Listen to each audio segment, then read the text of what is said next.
Olá, queridos! Graça e paz! Sejam bem-vindos a mais uma aula do Videira School, a nossa escola de Bíblia e liderança da Videira Church.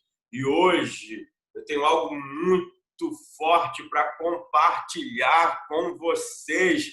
Na verdade, eu não quero compartilhar somente um conteúdo, mas quero compartilhar uma visão, quero compartilhar um espírito com vocês. Pegue sua Bíblia, pegue aí caderno e caneta, separe um espaço confortável, iluminado, para que você possa assistir essa aula e tomar nota também do que será compartilhado, tomar nota das lições. Vamos lá! Eu quero falar sobre embaixadores da igreja. São dois termos bem conhecidos na igreja e até mesmo pela liderança da igreja. Falar de embaixador e ter o entendimento do que é um embaixador, isso aí é tranquilo para a igreja. E igreja, obviamente, que é um assunto comum para todos nós. Mas hoje nós veremos esses dois termos juntos e como eles devem funcionar juntos. Embaixadores da igreja. É comum a gente ouvir sobre embaixada do reino, embaixadores de Cristo, ok? Mas os dois termos juntos é um assunto praticamente inédito, né? Eu até seria um pouco ousado em dizer que é um assunto inédito. Deus ele nunca dá uma visão, uma revelação para uma pessoa só, mas talvez não seja um assunto tão comum. Então fica bem atento ao que eu vou compartilhar com vocês nessa videoaula. Vamos lá. O texto selecionado para essa aula está em 2 Coríntios, capítulo 8, versículo 23. E aqui eu quero falar sobre equipe ministerial, né? Como compor uma equipe ministerial efetiva, uma equipe ministerial de sucesso. E deixa eu falar uma coisa para vocês, a igreja da pós-modernidade não é a igreja centrada numa figura carismática, ok? A igreja da pós-modernidade é uma igreja, e em se tratando de liderança, ou a liderança da igreja pós-moderna, uma liderança de sucesso, ela é composta por uma equipe, tá? Uma equipe. Não se trata de uma pessoa, não se trata de uma figura carismática, mas de uma equipe forte, de uma equipe ministerial forte. A liderança da igreja pós-moderna forte é composta por uma equipe ministerial forte. Não se trata apenas de uma pessoa, de uma figura, ok? E Paulo ele tinha uma equipe extraordinária, uma equipe grande demais, ok? E aqui Paulo ele nos ensina algumas coisas. Nesse versículo nós temos grandes lições, né, do grande líder, o apóstolo Paulo, onde ele diz o seguinte, 2 Coríntios, capítulo 8, versículo 23, quanto a Tito, é meu companheiro e cooperador para convosco, quanto a nossos irmãos, são embaixadores das igrejas e glória de Cristo. Paulo ele está enviando uma comitiva para a igreja de Corinto e Tito ele lidera essa comitiva. E Paulo ele vai recomendando a cada um dos que estão indo. Ele começa falando de Tito. Quanto a Tito, é meu companheiro e cooperador de vocês, ou cooperador para convosco. É muito importante nós categorizarmos o líder efetivo, um líder de sucesso, ele coloca cada um na sua posição. E aqui Paulo coloca cada um na sua posição. Outro dia eu estava assistindo um jogo do meu time e eu fiquei bastante irritado e o pessoal do grupo no WhatsApp, porque quando a gente assiste o jogo, nós temos um grupo no WhatsApp só para falar de futebol, e aí a gente vai assistindo e vai comentando no grupo, e cada um vai passando as suas considerações. E foi ponto comum naquele grupo reclamar da escalação do técnico e depois das substituições. O técnico botando o jogador fora da sua posição, técnico botando o jogador que joga do lado esquerdo no lado direito e por aí vai. Né? Então a gente entende que um técnico ele não é um bom técnico quando ele não consegue entender as características de um jogador e extrair o melhor daquele jogador dentro das características dele, e aí fica colocando o cara fora de posição. E esse é um grande erro na vida, gente, porque nós temos dificuldade de entender as características das pessoas e de posicionar as pessoas na nossa vida. Não é só na equipe, não é só no ministério, na liderança, não é só no trabalho. Os princípios que eu estou ensinando aqui, eles valem para tudo. Eles valem para a família, eles valem para o trabalho, ok? E eles valem também o trabalho, a sua empresa, eles valem principalmente para o ministério. E para a vida, no geral, porque nós estamos interagindo com todo mundo o tempo todo.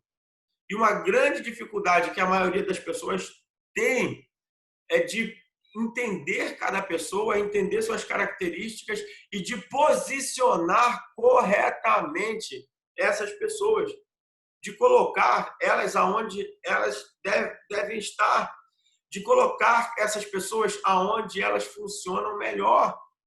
Né?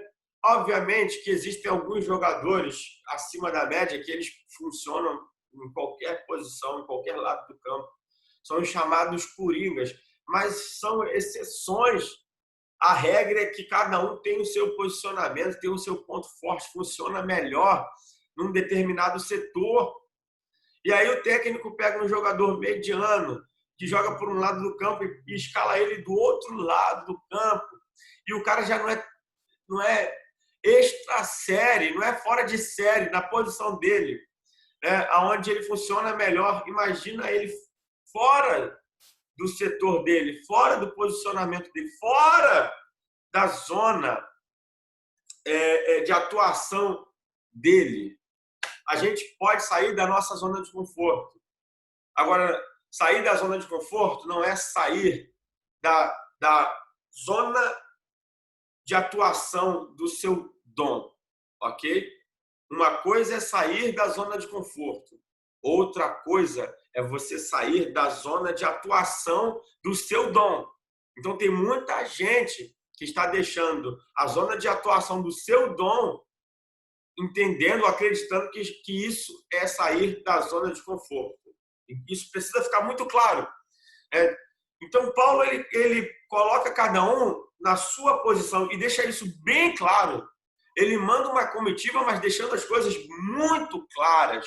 Ok, queridos? E ele fala o seguinte: quanto a Tito, é meu companheiro, meu, e cooperador para convosco.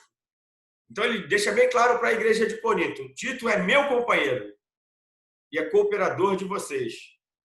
E aí ele continua: quanto a nossos irmãos, os que estavam com Tito, são embaixadores das igrejas e glória de Cristo. Agora, olha que interessante, né? Paulo não diz o seguinte: são embaixadores da igreja. Ele diz o seguinte, ele deixa muito claro: são embaixadores das igrejas. Então, dentro daquela comitiva, tinha líderes de igrejas diferentes. E Paulo fala que eles eram embaixadores dessas igrejas, ou seja, a igreja local. Paulo aqui não está falando da igreja universal. Porque hoje o discurso é o seguinte: nós fazemos parte de uma só igreja. A igreja ela é uma só. No sentido místico, a igreja, com certeza, ela é uma só. mas precisamos ter um entendimento também do funcionamento da igreja como igreja local. Existe a igreja como corpo místico, a igreja universal, mas existe também a igreja local. Obviamente que temos que ser embaixadores da igreja universal, mas aqui a ênfase é ser o embaixador na igreja local. E eu quero enfatizar bem isso, porque hoje a igreja local ela está sendo relegada a um segundo plano. A igreja local ela está perdendo a sua importância na vida das pessoas e na região aonde essa igreja ela atua, até por causa da possibilidade na pós-modernidade de você ter acesso aos maiores líderes, aos maiores pregadores, às melhores igrejas do mundo, melhores no sentido de mais conhecidas, obviamente, né? De acordo com a classificação humana, né? Dentro da perspectiva humana. E com isso a igreja local ela perde a sua importância.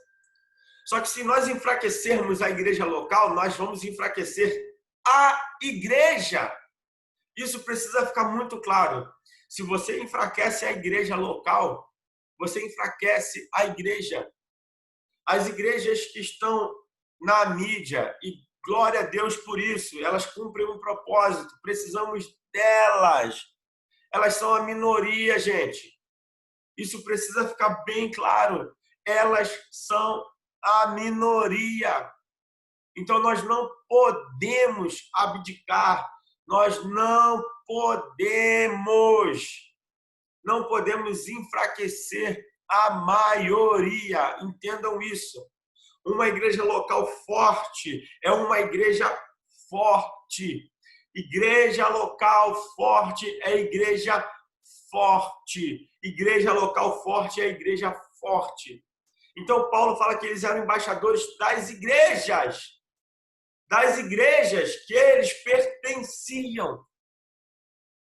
Essa é a ênfase dessa aula. Vamos lá. Mas antes de chegar nessa questão, vamos esmiuçar um pouquinho esse versículo. Tito, meu companheiro. Sabe, isso precisa ficar bem claro. E você que lidera, você precisa categorizar e identificar quem é o seu companheiro ou quem são os seus companheiros numa equipe, tá? E companheiro é aquele que participa das ocupações. Companheiro é aquele que participa das atividades, das aventuras ou do destino de uma pessoa. Então, dentro da sua equipe, quem são os seus companheiros? E por que isso precisa ficar muito claro? Para você não gerar expectativas erradas e frustrações, né? Porque se você não entender quem são os companheiros e você acreditar que um companheiro é um cooperador, você vai gerar uma expectativa irreal. Isso vai te frustrar e vai frustrar também a outra pessoa. Então, quem são os seus companheiros? Quem participa das suas ocupações? Quem está com você? E quem estará com você? Né? Nas atividades, nas aventuras do destino, enfim. Paulo sabia que Tito era companheiro dele, mas ele falou para a igreja de Corinto, ele não é companheiro de vocês, ele é meu companheiro, mas é cooperador de vocês. Então você precisa identificar quem são os companheiros. Tá? Nem todo companheiro vai ser um cooperador, e nem todo companheiro, nem todo cooperador vai ser um embaixador. E por aí vai. Vamos lá. O cooperador é o ajudador, é o auxiliador, é o colaborador, é o associado, né? Enfim, cooperativa. Um cooperador não necessariamente vai ser um companheiro, mas ele vai ser alguém que vai te ajudar. Né?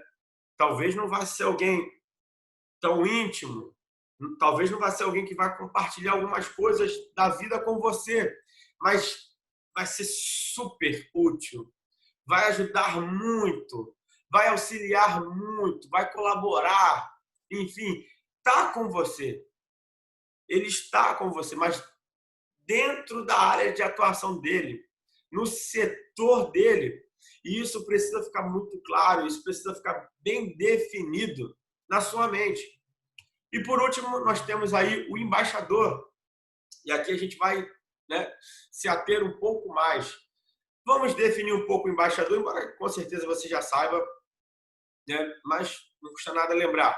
Definindo o embaixador, ele é um representante diplomático do grau mais elevado de um Estado junto de outro. Então, ele é o maior representante, por exemplo, de uma nação. Né? Não tem embaixador apenas de nações, mas esse é o exemplo maior, ou talvez o melhor exemplo.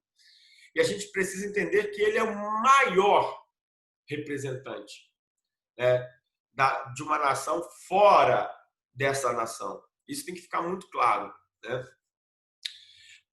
Um embaixador, ele é um encarregado de uma missão, ele é um emissário, um enviado, um mensageiro. Então, isso, da maneira mais simples possível, isso é ser um embaixador. Tá? E a igreja, ela tem que ter os seus embaixadores. E aqui, gente, nós vamos quebrar alguns paradigmas, tá? Aqui alguns paradigmas serão quebrados, talvez algumas pessoas tenham até dificuldade com o que será ensinado, mas que o Espírito Santo te ajude, que o Espírito Santo me ajude a compartilhar com você e que ele te ajude a entender o que será ensinado e que você busque se aprofundar mais. É só uma videoaula. Eu estou ensinando um conceito, não dá para eu ficar esmiuçando, ok? Daqui para frente é com você. Vamos lá. Mas nada do que não esteja na Bíblia. É só Bíblia. É só a palavra de Deus. Só no sentido de que não tem nada, não diminuindo a palavra, mas não tem nada além da palavra de Deus. É nesse sentido. Tá bom? Então, um embaixador é um encarregado de uma missão, é um emissário, é um enviado, é um mensageiro. Vamos continuar entendendo melhor, de acordo com o que diz a palavra de Deus. Um enviado, né? Um embaixador, ele é um enviado. E enviar vem da palavra grega apostelo. É aqui que o negócio vai esquentar. Enviar vem da palavra grega apostelo, da onde vem a palavra portuguesa apóstolo. Hoje,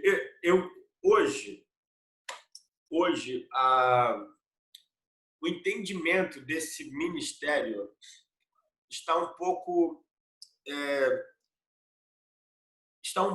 pouco distante da essência bíblica, ok? Hoje, o apóstolo, ele é mais o enviador do que o enviado. Hoje, a igreja pós-moderna entende o apóstolo como o maior, como aquele que envia, como aquele que manda você levar uma mensagem. Mas a gente sabe que o apóstolo, ele é um encarregado de uma missão. E eu estou falando aqui de apóstolo num sentido um pouco mais abrangente, ok? Mas que define bem ou começa a te ajudar a entender o ministério apostólico, tá? Então, o apóstolo, ele não é o chefão. O apóstolo, ele não é o que vai enviar alguém. Na verdade, o apóstolo é o enviado, é o encarregado de uma missão, é um emissário, né? Os missionários pós-modernos, eles precisam se ver, ou precisam ser apóstolos, na verdade.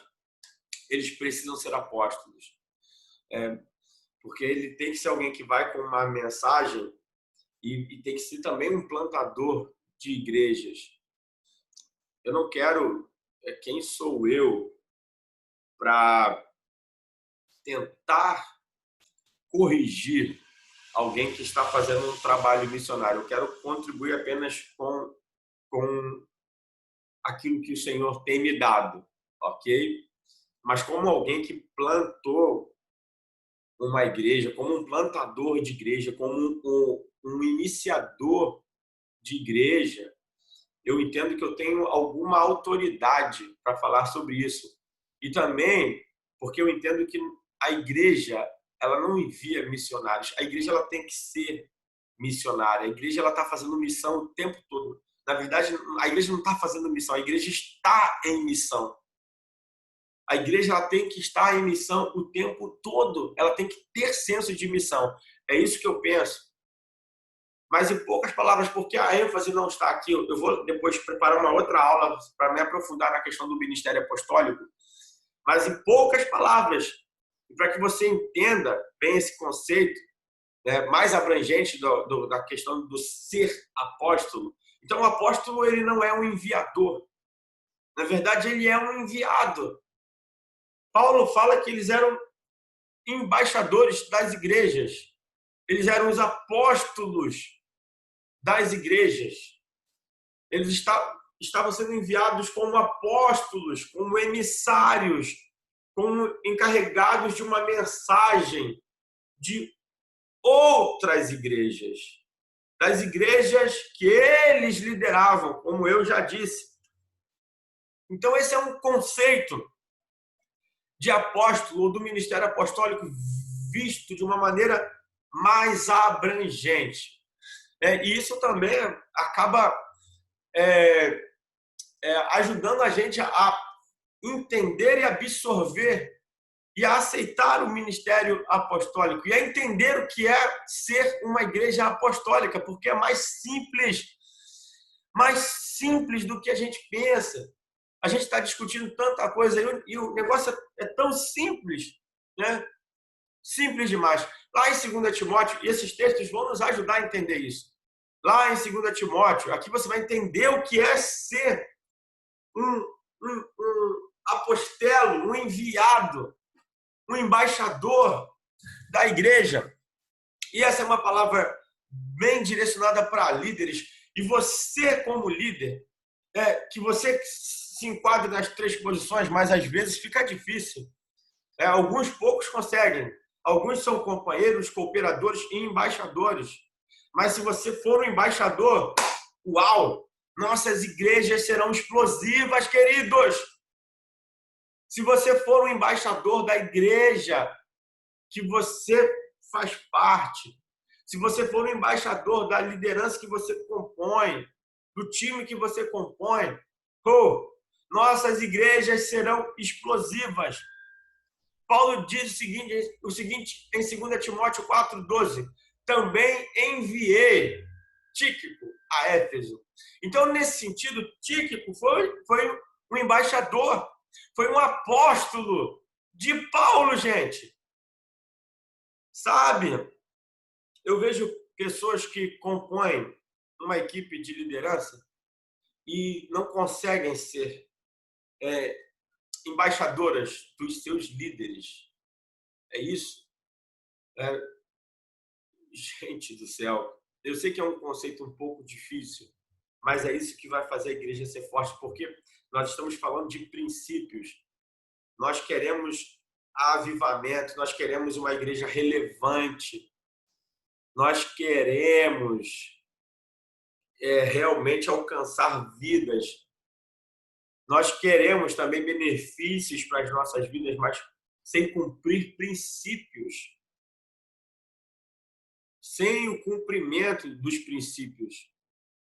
Então, isso é só você cumprir o princípio bíblico. E isso traz um poder para a igreja local. E se a igreja local é poderosa, você também é beneficiado, a sua família é beneficiada, as suas finanças são beneficiadas, a sua saúde, o seu casamento, todas as áreas da sua vida. Entenda isso. E Paulo fala também, enviei Tíquico a Éfeso. O maior erro de um líder, de um pastor sênior, é enviar ou tentar enviar companheiros e cooperadores. Ele tem que encontrar os embaixadores. Um enviado, ele tem que ser, de fato, um embaixador. Quando você envia um Tíquico a Éfeso, não é para Tíquico falar o que ele quiser. Tíquico, vai lá e fala o que você quiser.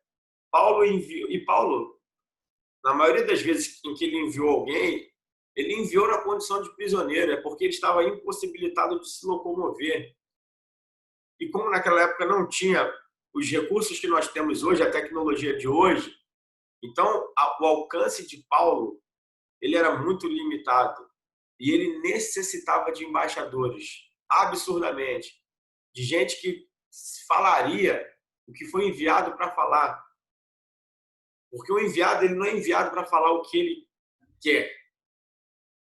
Você é enviado por um líder e quer ter a própria mensagem? Sabe, isso não é bíblico. Ok, queridos? Jesus, ele enviou também. E a gente sabe disso. João 17:18 diz o seguinte: Jesus foi um enviado e também enviou. Jesus fala o seguinte: assim como tu me enviaste ao mundo, essa daqui é uma das orações mais importantes de Jesus. Uma das últimas orações de Jesus, uma das últimas recomendações de Jesus. E ele fala o seguinte: assim como tu me enviaste ao mundo, Jesus foi um enviado. Ele foi um enviado, um apóstolo. Por isso que Jesus é chamado de apóstolo. Não porque ele era o maioral, mas porque ele foi enviado. Sabe, queridos, é claro que numa instância muito superior, todos nós somos enviados por Deus, mas eu estou falando da igreja local. O texto usado como base aqui fala das igrejas, igreja local. Então Jesus fala o seguinte: assim como tu me enviaste ao mundo, também eu os enviei ao mundo. E deixa eu abrir um parêntese aqui, porque uma embaixada, ela não tem poder de interferência na nação em que ela está localizada. Ela é representativa. Ela não está ali para mudar a nação para onde ela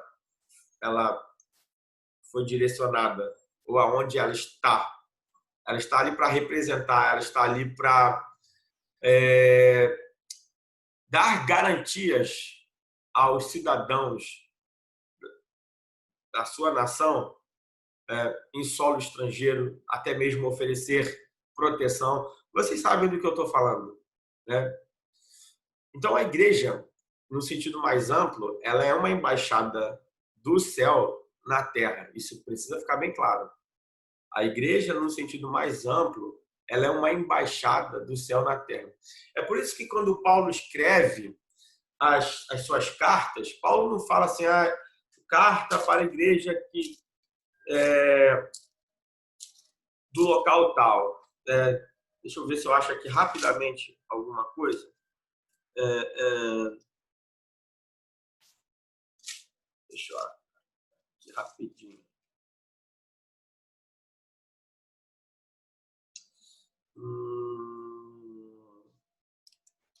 Rapidinho.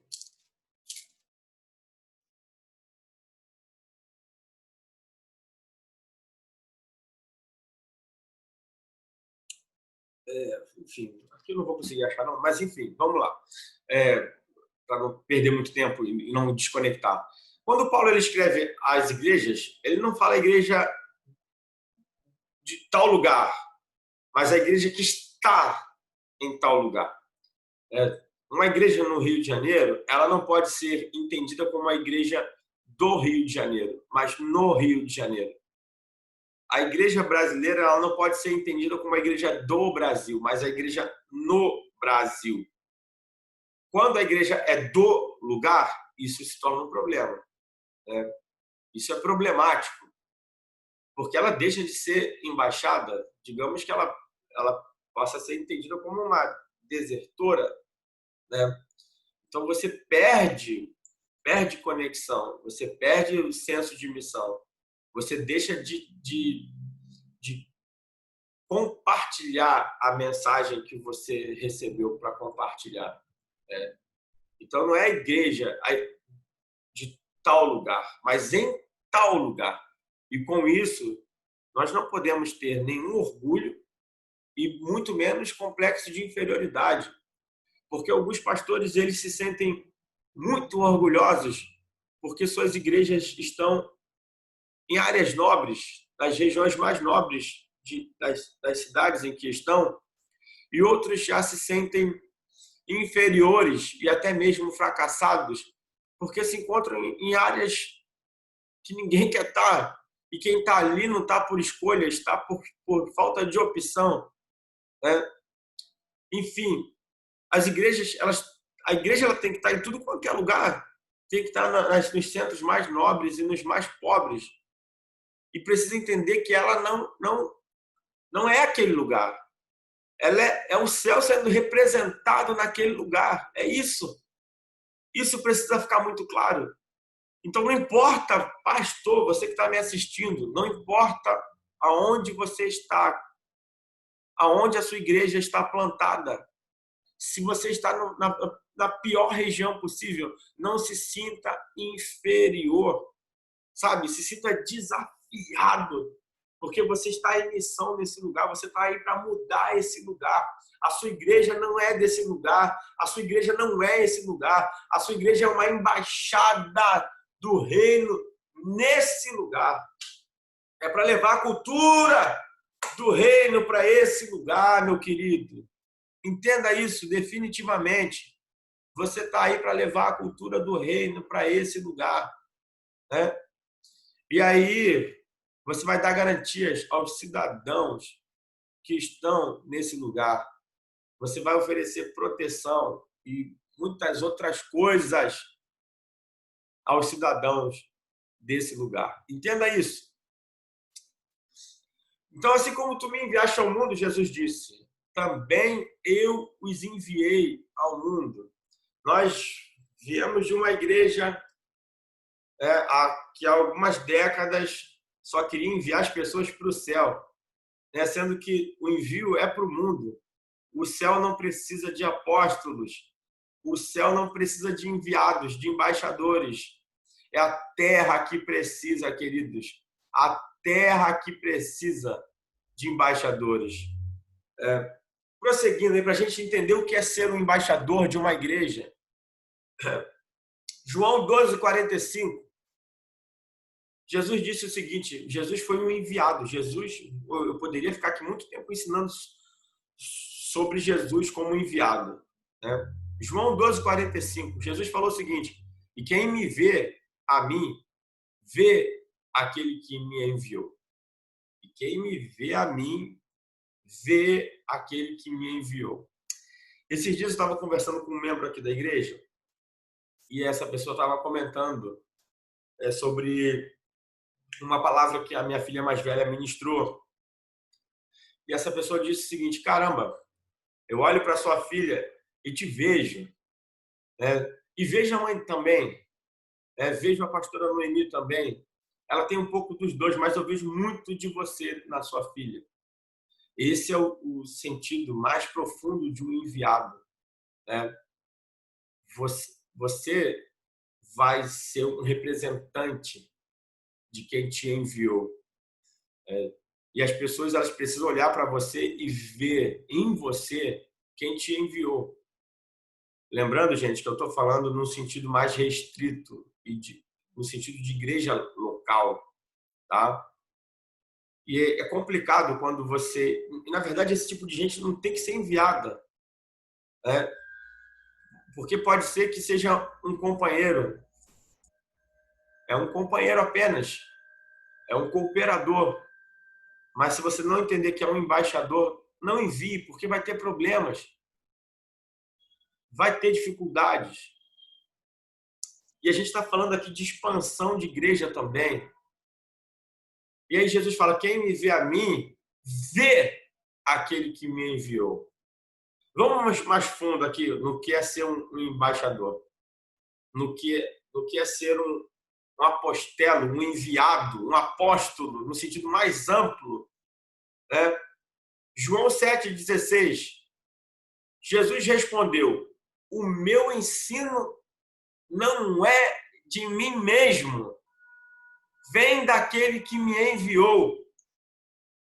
E aí, meu irmão, sabe, isso explica muita confusão em muitas igrejas, muitos rachas em muitas igrejas, falta de poder, porque o poder está na unidade em muitas igrejas, porque os pastores eles querem crescer a qualquer preço.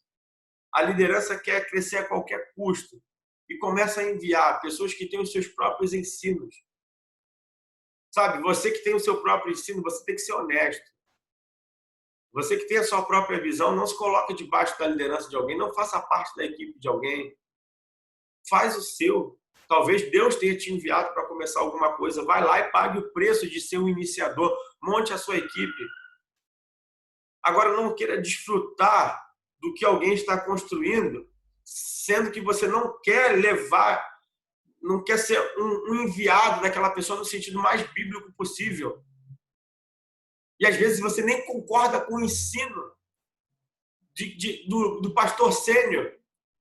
E aí eu te pergunto, você acredita que isso é honesto? Eu não estou falando de heresia, de nada disso, mas de um posicionamento, de um evangelho que é pregado pela liderança, e aí você não concorda com esse evangelho, né? Então, o que você está fazendo nessa equipe aí?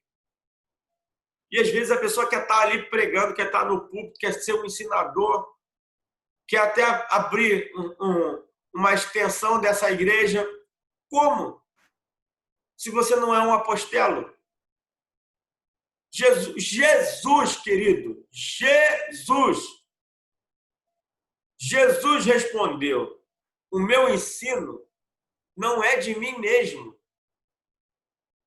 Sabe, para mim é complicado lidar com algumas coisas na igreja hoje. Por exemplo, eu vejo pastores em redes sociais, pastores que eles fazem uma coisa que aparentemente não é nada. Né?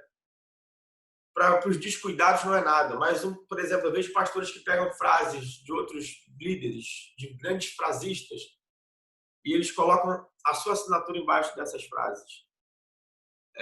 Eles pegam a mensagem de outra pessoa e eles se apropriam dessas mensagens. Eles não são capazes de dar o crédito ao criador da frase ou do pensamento. Eu tenho dificuldades em acreditar num pastor desse, sinceramente. Porque Jesus, ele disse, o próprio Jesus, ele foi humilde ao ponto de dizer o seguinte, o que eu ensino não vem de mim mesmo. Não é meu ensinamento. E qual é a dificuldade que a gente tem de ter recebido uma mensagem de algum outro pastor, de ter lido um livro de alguém e chegar e falar, olha, isso aqui eu aprendi com fulano de tal, e eu quero, isso se encaixa perfeitamente na nossa visão e eu quero compartilhar com vocês. Qual a dificuldade? Isso é ser um enviado. E, obviamente, que alguém que compõe uma equipe, que não é um pastor sênior, e aí então nem se fala, né? Não é sobre a sua mensagem. Mas Jesus me deu uma palavra. Então vai lá e começa alguma coisa, porque com certeza você está sendo enviado para iniciar alguma coisa. Monte a sua equipe, faça o seu trabalho. É claro que eu não estou levando em consideração aqui, gente, ensinamentos errados, não é disso que eu estou falando. Eu estou falando dentro de uma normalidade numa igreja local. João 6,38, Jesus fala o seguinte, porque eu desci do céu não para fazer a minha vontade, mas a vontade daquele que me enviou. Aqui na igreja, durante o ano de 2020, nós fizemos algumas reformulações, nós, nós mudamos um pouco o layout da igreja, o altar ficou um pouco diferente, com algumas iluminações diferentes. E, a princípio, eu deixei o responsável pelo som e pela iluminação tomar a frente, 100%. Mas aí a iluminação, enfim, não me agradei muito. Eu desejei fazer algumas mudanças e pedi para ele fazer essas mudanças. E alguém meio que comentou, não foi por maldade, mas porque, infelizmente, é muito comum, né, no nosso meio, questionar por questionar uma liderança. E alguém falou, poxa, por que mudar? Por que não deixa do jeito que você fez?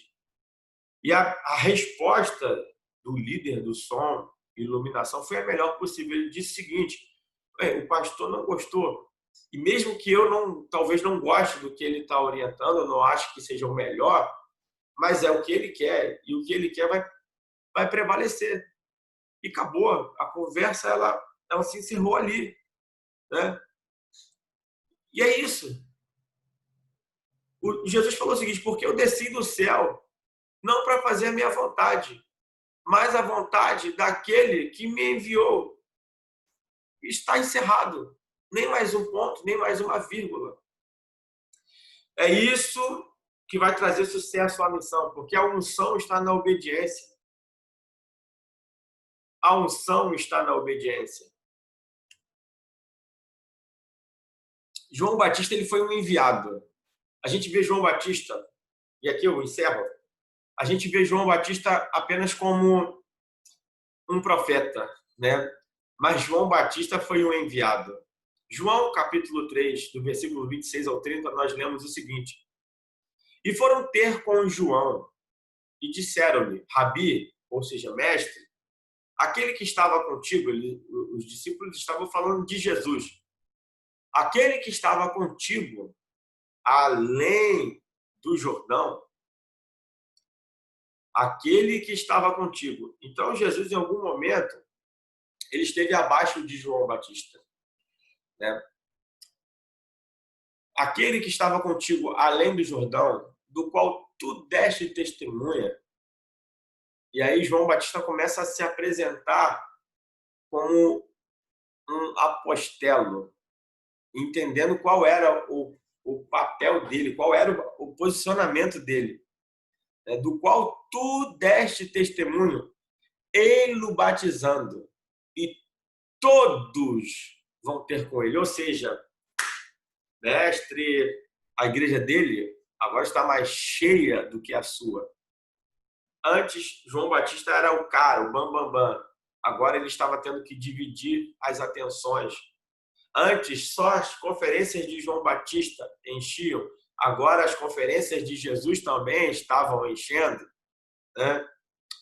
E aí João respondeu e disse: o homem não pode receber coisa alguma se não lhe for dada do céu. Ô, gente, o dia que a gente entender realmente o que tá escrito e o que João Batista quis dizer, isso vai realmente tirar um peso das nossas vidas, tirar o orgulho de todos nós, tirar a ansiedade. Né? O homem não pode receber coisa alguma se não lhe for dada do céu. Se a gente entender que Deus deu. E nós temos uma dificuldade com isso porque nós tratamos Deus e as pessoas com base em merecimento. E a gente precisa entender que Deus dá porque Ele é bom, não porque alguém é bom. Deus dá por propósito. Isso precisa ficar muito claro. E a gente precisa entender que cada um tem aquilo que Deus quis dar para cada um, e acabou. Então, João Batista, ele ficou tranquilo, ele ficou em paz, sabe? Porque ele entendia que se Jesus tinha algo e estava começando a ter, até ter mais do que ele, era porque Deus estava dando. Então, se você entende isso, você não questiona o que o outro tem, porque quando a gente começa a questionar o que o outro tem, nós, na verdade, estamos questionando Deus, né? e estamos questionando os motivos de Deus. Por que Deus está fazendo isso? Então ele tinha paz. O homem não pode receber coisa alguma se não lhe for dada do céu. Sabe, quando a gente questiona o que o outro tem, a gente não está questionando a bondade da pessoa que recebeu, mas a bondade do que deu. E quando a gente entende que cada um tem porque Deus deu e fica em paz com isso, a gente está entendendo que alguém tem o que tem, e até nós mesmos temos o que temos, apesar de nós, sabe? E se alguém tem mais, muito mais do que merece, isso só deixa evidente o quanto Deus é bom. Não o quanto o outro não é bom, mas o quanto Deus é bom. É isso. E João Batista fala que o homem não pode receber coisa alguma se não lhe for dada do céu. E ele continua: vós mesmos me sois testemunhas de que eu disse, eu não sou o Cristo. E é isso. Um líder, ele precisa ter identidade, saber quem ele é, mas também precisa saber quem ele não é. Sabe, você não é o pastor sênior de uma igreja. Isso precisa ficar bem claro. E você precisa saber quem você é nessa equipe. Não quem você acha que é, mas quem você de fato é. Eu não sou o Cristo. Quem não é você? Mas sou o enviado. Olha aqui João Batista, dando uma lição absurda para os líderes. Quem não é você? Sabe, eu levei algum tempo para entender quem eu não era. Não, eu aprendi rápido que eu era pastor. E eu entendi rápido, gente. Foi muito rápido. Mas entender quem eu não era, eu precisei de muito tempo no ministério para isso. Porque às vezes você entende que é e até quer ser, mas também quer ser muitas outras coisas. Então, mais difícil do que você entender quem você é, você entender quem você não é, ok? Eu não sou o Cristo, mas sou o enviado adiante dele. Poxa, isso vai reposicionar tanto a igreja e principalmente os apóstolos. Eu não sou o Cristo, mas sou enviado adiante dele. Aquele que tem a esposa é o esposo. Quem quer fazer para o outro? Essa é a questão. Quem quer fazer para o outro? Quem quer cuidar da noiva para o outro casar? Essa é a questão. É o que João Batista está dizendo aqui. Aquele que tem a esposa é o esposo. Eu vi líderes partirem frustrados porque eles foram meio que enviados, prepararam a noiva para outro, sabe? Prepararam o terreno para outro. Quem quer ser Davi no sentido de preparar, comprar o terreno, comprar material, mas é Salomão que vai construir? Pregar sobre isso é muito legal, mas viver isso na prática, né, é complicado. Porque para muita gente a glória está na construção do templo de Salomão.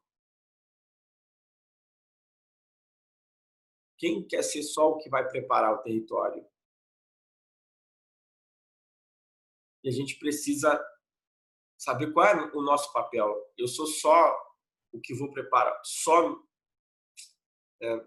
o que não é só, mas eu sou o cara que vai preparar o terreno. Eu não sou o noivo, eu vou cuidar da noiva. Aquele que tem a esposa é o esposo, mas o amigo do esposo que lhe assiste e o ouve alegra-se muito com a voz do esposo. E aí a gente vai mais longe.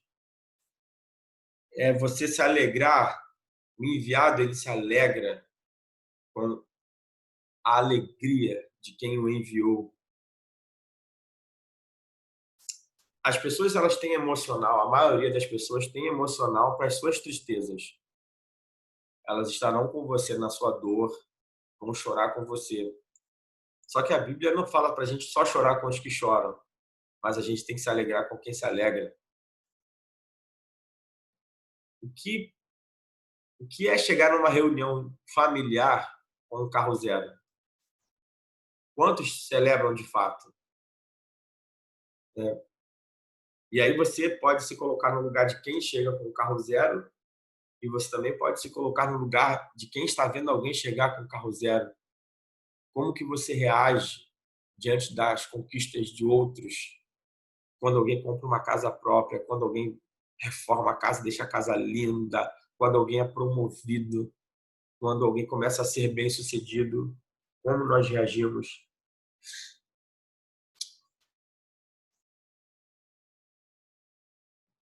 E aí João Batista continua: assim, pois já este meu gozo está cumprido. Então João Batista, ele cumpriu o propósito. Tem gente que fala que João Batista, ele tinha que entrar para a equipe de Jesus e, enfim, fala tantas coisas sobre João Batista, mas João Batista, ele cumpriu o propósito. Ele morreu não por qualquer outro motivo, mas porque cumpriu o propósito. Acabou. O propósito foi cumprido. O que é continuar na Terra depois de você cumprir o propósito? A questão não é viver muito, é viver tudo. João Batista viveu pouco, mas viveu tudo. Jesus viveu pouco, mas viveu tudo. E tem gente que vive muito e não vive nada, porque não cumpre o propósito. E João Batista cumpriu o propósito. E aí a gente fecha com essa declaração muito forte de João Batista. Sabe, isso aqui não vale só para a gente de Deus, não, vale para o próximo. É necessário que ele cresça e que eu diminua. Quando se trata de Deus, o que na maioria das vezes é uma falácia, é retórica, ok? Só retórica. É só para compor música. Mas na prática não é bem assim que funciona. Isso com relação a Deus. Se a gente quer aparecer mais do que Deus, imagina com relação ao próximo. Quem tem emocional para diminuir, para que o outro, a outra pessoa, cumpra o propósito dela. E o propósito dela é brilhar, entre aspas, mais do que você ou crescer mais do que você. É uma palavra para a gente refletir. Então, você que é líder, encontre a sua posição. Você que é um líder de célula, você tem que entender que você é um embaixador. E por aí vai. Né? Eu estou ensinando aqui um conceito. As pessoas hoje elas não querem mais pensar, elas querem tudo mastigadinho, encaixado. Mas isso aqui é um conceito muito profundo para a igreja, de um modo geral. Sabe? É para a gente pensar um pouco. Pensar um pouco. Ok, queridos? Que Deus nos dê graça. Eu oro para que o Senhor nos dê graça para vivermos a palavra dele, a simplicidade do Evangelho. Um Evangelho que é desafiador. É simples, mas é desafiador. Ah, Deus. E quando a gente cumpre os princípios, como dizem, Deus cumpre promessas. E o poder é uma promessa do Pai. Nós queremos poder, nós queremos avivamento, mas sem o cumprimento de princípios. Uma igreja avivada é uma igreja que cumpre princípios e que o Senhor nos conceda graça para isso, em nome de Jesus. Foi um prazer compartilhar essa palavra com você. Não deixe de assinar o canal, de curtir. Compartilha o máximo que você puder essa aula. Compartilha. Eu tenho certeza que muitas e muitas vidas serão abençoadas com essa mensagem. Deus te abençoe. Foi um grande prazer e um grande privilégio. Bem,